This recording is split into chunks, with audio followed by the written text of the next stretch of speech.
Oke, yang pertama, kita mau ngomongin tentang geographic data. Wah, ini apaan nih geographic data? Kita ngomongin apa nih? Kita nggak ngomongin rumus, nggak ngomongin apa-apa. Tapi saya mau ngomongin fitur di Excel yang kebetulan cuma ada di Excel 365.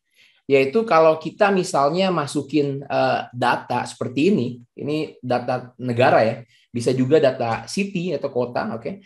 Di mana kita bisa minta Excel kalau kita terkoneksi dengan internet nih, ya, untuk mendapatkan data mengenai negara itu. Wah, keren banget ya. Jadi yang saya lakukan, saya ambil 11 negara yang ada di Asia Tenggara, di Southeast Asia.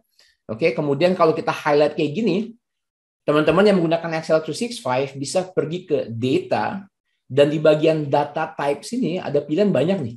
Apakah mengenai city, geography, people, bahkan bisa cari stocks, currency, bla bla bla. Tapi dalam kali ini kita mau lihat geographic ya. Jadi saya akan klik geographic sekarang. Oke, saya akan klik, dia akan sedikit bekerja nih, cari waktu, dan sekarang ada data di sebelah kanan yang agak sedikit beda ya, kayak menunjukkan bahwa ini sekarang terkoneksi dengan geographic data. Dan kalau teman-teman lihat di sebelah kanan atas ada tombol kecil tanya insert data, mau masukin data apa di sini? Ternyata kalau saya klik, oke, wah pilihannya banyak ya, ada area, ada birth rate ya, rata-rata tingkat kelahiran gitu ya, ada CPI buat teman-teman yang belajar ekonomi, oke. Bahkan kita bisa lihat, mungkin kita cek ini ya, kita bisa cek ke bawah population, populasinya berapa sih di negara-negara ini, kita tinggal klik aja dan dia akan cari datanya, oke. Boom, seperti ini ya, wah ternyata Indonesia 270 juta nih, terbesar di Asia Tenggara. Oke, masih belum puas, kita bisa klik lagi, misalnya kita mau pilih life expectancy ya, umur berapa sih rata-rata life expectancy di negara-negara ini gitu ya. Seperti ini ya, dan bisa kita lihat, wah Singapura paling tinggi ya, karena mungkin Singapura paling advance tingkat kesehatannya. Jadi warga Singapura tuh rata-rata bisa hidup sampai umur 83 gitu.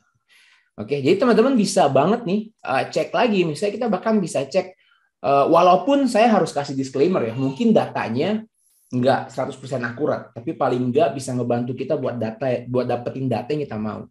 Misalnya di sini ada leaders ya, leaders itu kayak presiden, PM. Kalau kita klik Singapura, Lee Hsien Loong, bener nih, oke. Indonesia, Presiden Joko Widodo, oke. Dan kayak di sini misalnya Malaysia, Prime Ministernya udah bukan Mahathir Mohamad. Jadi kita lihat mungkin datanya nggak terlalu akurat, tapi paling enggak nih, kalau kita terkoneksi dengan internet dan teman-teman punya Excel 365, oke, ada cara untuk dapetin data-data secara geographical. Oke, jadi di explore kalau teman-teman punya Excel 365, dimainin datanya, dicari data GDP, misalnya siapa tahu itu berguna buat pekerjaan teman-teman di kantor.